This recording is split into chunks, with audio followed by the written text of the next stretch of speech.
छोटी सी कहानी के थ्रू मैं आप लोगों की बातें बताने वाला हूँ। ये कहानी आपकी भी हो सकती है, इनकी हो सकती है, इनकी हो सकती है, या फिर जो भी हमारी सोसाइटी, हमारे समाज में जितनी लड़कियां होती हैं उनकी कहानी हो सकती है। मे बी आपके साथ ना हुआ हो, आपके दोस्त के साथ हुआ हो, या फिर किसी और छोटे गांव शहर में हुआ हो। तो इस पॉइंट ऑफ व्यू से चीजों को सुनना, एक छोटी सी कहानी है, कहानी के थ्रू एक पूरा एक वुमेन की लाइफ के बारे में उनको समझते हैं।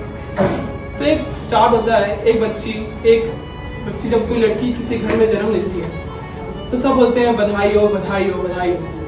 तो वहाँ के लोगों के मन में एक माहौल, जब कोई लड़की पैदा होती है तो मन में एक डर सा आता है। कैसा डर होता है? कहीं ये डर होता है कि कहीं ये लड़की बोझ ना बन जाए, ये लड़की कहीं ज्यादा बोलने ना लगे, एक लड़की कहीं ज्यादा खुल के जीने ना लगे। ये डर मन में कहीं ना कहीं लोगों के चलते रहता है कि ये लड़की कहीं हमारे से ज्यादा बोलने लगे, ज्यादा समाज में घुल मिल ना जाए। ये सफर चलते रहता है, ये सफर चलते रहता है। इस सफर में लड़की जब बड़ी होती है तब ये उसको ये समझ में ज्यादा बोलना नहीं है, मुझे ना रात को बाहर निकलना नहीं है, बड़ों के सामने ऊंची आवाज नहीं करना है, मुझे वही सपने देखने हैं जो समाज मुझे दिखाना चाहता है। वो इतना उसको समझ में आ जाता है, वो बेचारी कुछ सोचती नहीं है, समझती नहीं है, जैसा जैसा उसको फॉलो करती है। फिर एक टाइम ऐसा आता है जब उसके परिवार वाले उसकी शादी करवा देते हैं। इसमें क्या होता है कि जब उसको शादी करवाते हैं उस बच्ची की, तो उसको बोला जाता है कि आपका एक नया जीवन है। तो बच्ची सोचती है कि जब तक मैं छोटी थी, जब तक मैं बड़ी शादी नहीं हुई, तब तक मैंने अपनी माँ, भाई, बहन का बोझ संभाला। अब मैं शादी करके आ चुकी हूँ, अपने पति के यहाँ पे आ चुकी हूँ, तब मैं अपने पति, बच्चे, सबका चीज संभालूंगी। तो बोलती है मैं तो, मेरी लाइफ तो कुछ चेंज ही नहीं, जैसे मैं पहली थी आज भी वैसी ही हूँ। अगर आप ये सोचोगे ना कि ये चीजें, अगर अपनी माँ के बारे में सोचोगे आप, जब वो आपकी माँ छोटी थी, आपकी माँ ने अपने भाई, बहन, मम्मी, पापा सबकी सेवा की। उसके बाद जब शादी हुई तब अपने पति की, अपने बच्चों की सेवा की। कल जितने भी ओरिएंटेशन हुआ हमारा, आप सबसे लड़कियों से पूछा गया आपका ड्रीम क्या है, आप क्या बनना चाहते हैं? तो सबने बोला मुझे ट्रैवल करना है, मुझे ये करना है, मुझे वो करना है। आपने कभी सोचा आपकी माँ ने के पास कोई पैशन होगा? आप कितने लोग हैं यहाँ पे जिनकी माँ आपका पैशन फॉलो करती है? मुझे बता दो। आप लड़कियां बैठी हो, आपकी माँ कोई पैशन फॉलो करती है? आप मुझे बता दो, कोई है यहाँ पे? एक तो होंगी, ऑब्वियस है, होंगी, एक्सेप्शन हमेशा होते हैं। पर आप मुझे बता दो कि आपकी माँ कोई पैशन फॉलो करती है? आप उनसे पूछोगे भी ना क्या पैशन क्या है, आपका ड्रीम क्या है, तो उनको पता भी नहीं होगा। ये कंडीशनिंग ऐसे होकर रखी कि औरत सोच ही नहीं सकती कि मैं भी ऐसा कर सकती हूँ। आपकी माँ भी वर्ल्ड टूर कर सकती है, आपकी माँ भी बंजी जंपिंग कर सकती है। क्यों सोचा, क्यों नहीं? क्योंकि समाज ने मन में डाला नहीं हुआ। बस ये समाज बंधन, लोग कहते हैं कि आप एक प्यार कर रहे हो, मैरिज एक बंधन है।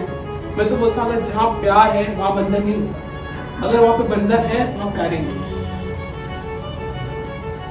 औरत को सिर्फ एक औरत होने में ही दे दिया गया है कि आप एक औरत को समझो, आप सम्मान की मत अपेक्षा करो, आप समानता की अपेक्षा करो। आप किसी से कम नहीं हो, ना औरत किसी से कम है, ना कोई ज्यादा, औरत समान है। आप खुद को अपने एज औरत मत लो, आप अपनी दिमाग, अपने स्किल्स, जो भी नॉलेज है उसको इनहांस करने का ट्राई करो। मे बी आप किसी को क्वेश्चन करोगे, आपको लोग, समाज यही चाहता है, हमेशा से दबाता आ रहा है। हमारा समाज कभी भी औरतों के प्रति बहुत ये रहता है कि हाँ भाई औरत है, आप आ जाओ, आपके लिए ऐसा कर लेते हैं, वैसा कर लेते हैं। ऐसा क्यों आप अपने आप को इतना कमजोर बनाती हो? लड़ो, जवाब करो, क्वेश्चनिंग करो। आपके घर में सब कुछ अच्छा होगा, आपकी परवरिश अच्छी की गई है, आपको सब कुछ बोलने का मौका दिया गया है। इसका मतलब ये नहीं है कि सबके घर में ऐसा होता है। हम अच्छी जगह पे हैं तो हमको लगता है कि लड़कियों के साथ ऐसा नहीं होता। मैं अगर आपको बता दूं, असम, बिहार, मणिपुर जैसे एरिया में औरतों का हाल बहुत बुरा है। वुमेन एम्पावरमेंट नाम की कोई चीज ही नहीं, औरतों के साथ कैसा बिहेव किया जाता है, उनको पढ़ने दिया नहीं जाता। अगर आप ही लोग नहीं बोलोगे फिर कौन बोलेगा?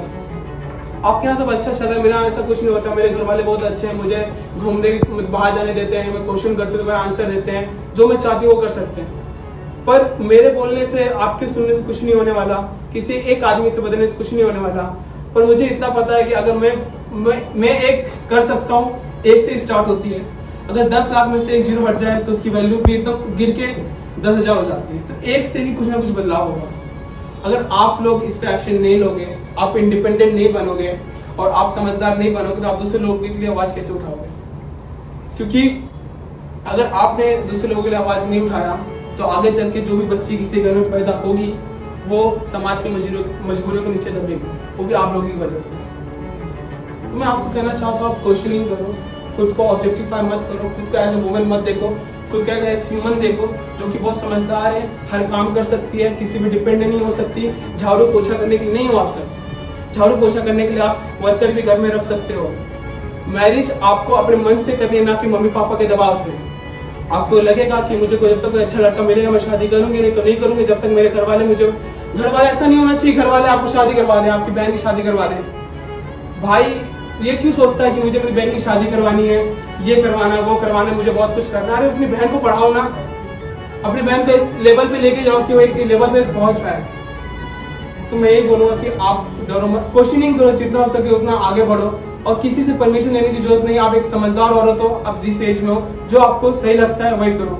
और आपको किसी की परमिशन चाहिए तो एक काम कर लो, एक सामने आईना रख लो और कह दो कि अब एक सामने आईना रख लो, अगर और चाहते हो अगर मुझे किसी की परमिशन लेनी है तो सामने जो व्यक्ति है वही उसकी परमिशन लूंगी, यानी जो कि खुद मैं हूँ। मैं अपनी परमिशन से अपने हिसाब से अपनी डिसीजन लूंगी। तो मैं आपसे प्रार्थना करना चाहता हूँ कि women, there is no days for women. एक दिन वुमेन के लिए नहीं होता, हर दिन वुमेन के लिए ही होता है।